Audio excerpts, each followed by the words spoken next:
question for you guys today. When we look at an academic essay, we all know that the first page is the title page, and then on the second page, you repeat your title and then begin your essay. Often, well, sometimes you'll have an abstract, and depends on if you're doing a research paper or a longer essay. But if it was just a simple, basic 5-paragraph essay, you'll jump right into the intro paragraph. And what does an intro paragraph consist of? Well, we know it starts with a hook to grab the reader's attention and make them want to read more. Then we have general background on the topic of the issue that you're going to be discussing. Usually this is a general overview and introducing the topic. We'll talk a little bit more about that later. But what comes next? Do you remember? After the general background, for your thesis, the specific background is step 3 of an intro paragraph. So let's talk about writing the specific background information for your introductory paragraph. This also applies to a longer paper like a research paper where you have a whole section for a specific background before you start delving into your themes. But today we're just going to be looking at it for a basic 5-paragraph essay.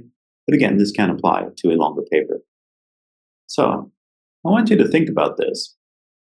What is the difference between the general background information that comes after your hook and the specific background information which comes next and before your thesis statement? A lot of students know the components of the intro paragraph, but they can't differentiate between the two. What is the difference between general background information and specific background information? I'll give you a minute to think about it. Okay, so what is the answer? Well, your general background information, you want to be introducing your topic in a broad, general overview kind of way.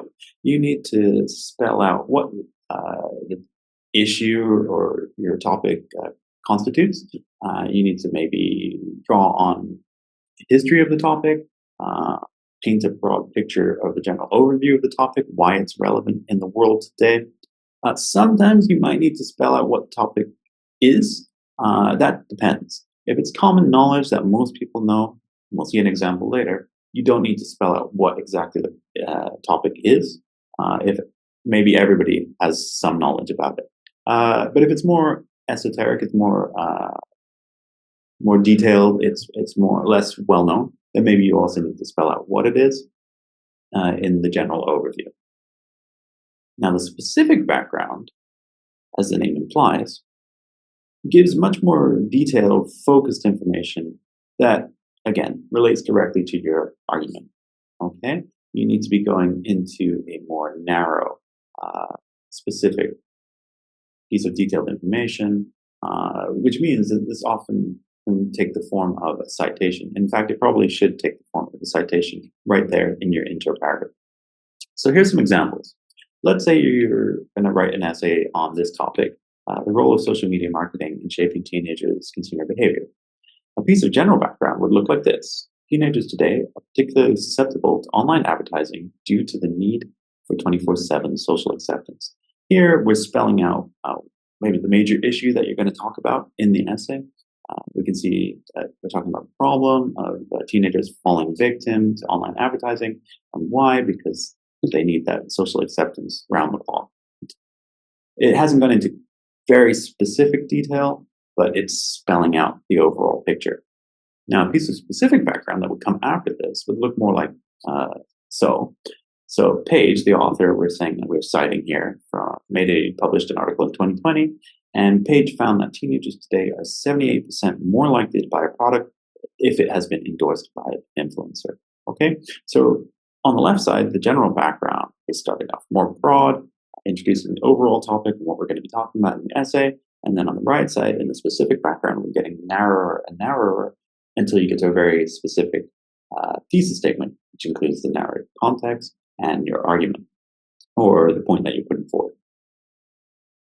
Right, so let's try this. Here's an activity. I'd like you to go through 10 pieces of background information that I have provided. Some of them would belong in the general background information part of the intro paragraph, and some of them obviously would belong in the specific background information of an intro paragraph.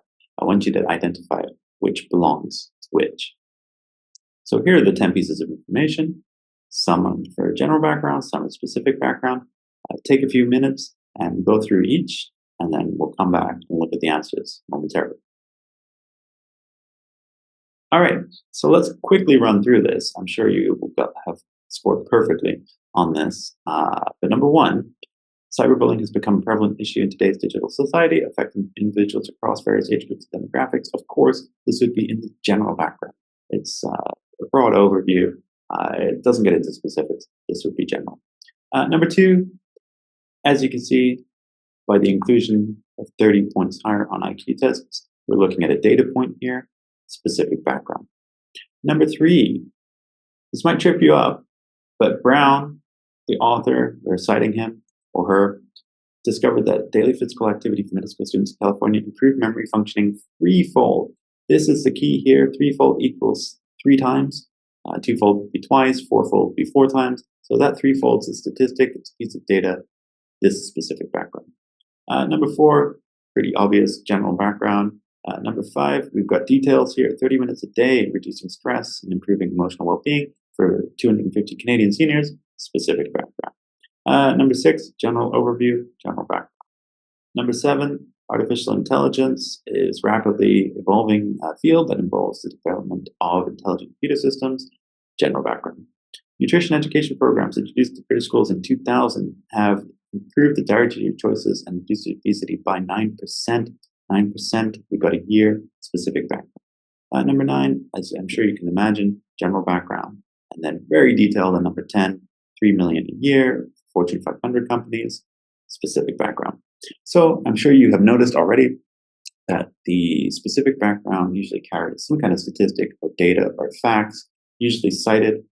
The general background is just an overview, painting a picture of the general topic. All right, so in activity 2,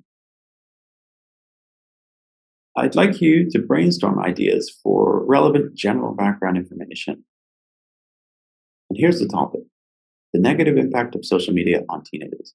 What kind of information do you think you would draw on or talk about in the general background of your intro paragraph for an essay on this topic? I'll give you a few minutes. You can pause the video and think about it. What kind of information would you include? So you're going to have to write something about the general background. You don't have to give specifics here. You don't even need to do any research. But what kind of things do you think you would talk about if you were doing this topic in the general background?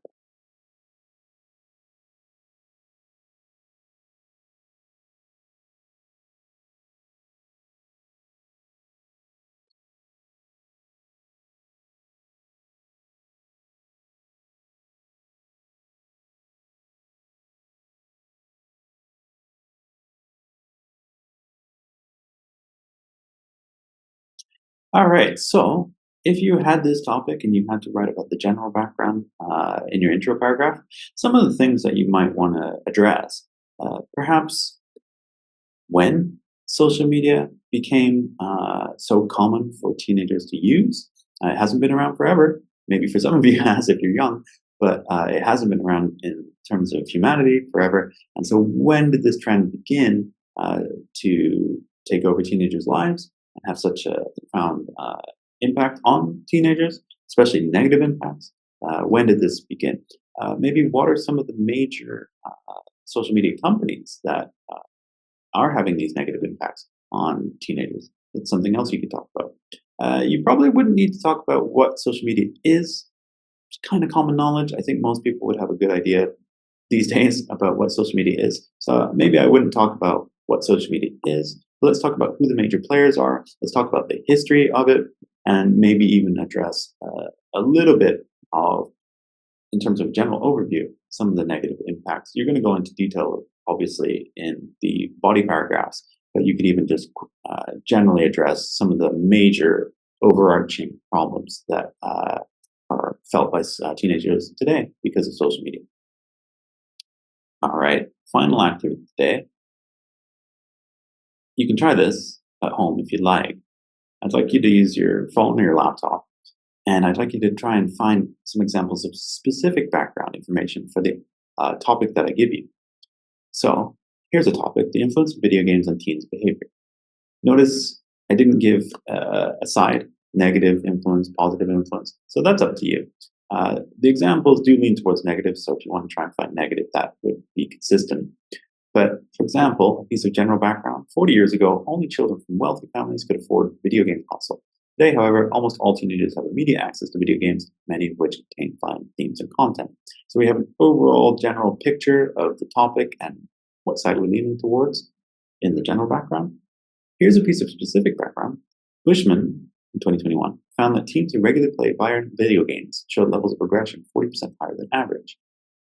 I'd like you to try and find another statistic about the influence of video games on teens' behavior, looking for some fact or statistic or data point, and if you can, the author or who authored it or who ran the study, and then put it together in a concise package as you would for a citation.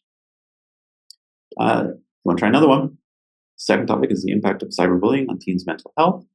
General background: the 24/7 nature of online social media makes it difficult for victims to escape harassment, as cyberbullying can occur anytime and anywhere. Again, we're kind of looking at negatives, so if you want to keep on the negative side, that'd be good. Here's a piece of specific background. Schneider found that teenagers who suffer from cyberbullying commit suicide up to 5 times more than average. Go ahead and try and find another, hopefully negative, impact of cyberbullying on teens' mental health. And finally, the last one, the relationship between screen time and academic performance in teens. General background: screen time refers to the duration spent interacting with electronic screens, including smartphones, tablets, computers, and television. A piece of specific background: Radetsky et al. Discovered that excessive screen time led to a 30% drop in academic grades. Try yourself. Can you find another piece of information? Again, maybe leaning towards negative for the consistency on these points between the relationship of screen time and academic performance in teens. If you can do that, and you can paraphrase it well, and you can cite it correctly, these would be examples of the kind of things you need to include in the specific background for your essay. In your intro paragraph, if it's a short essay, or in its own section of specific background, if it's a larger research paper. Hopefully that helps. I hope you have a clearer understanding of what the difference between the general background and specific background actually is, and this will guide you when writing your papers. Good luck. See you next time.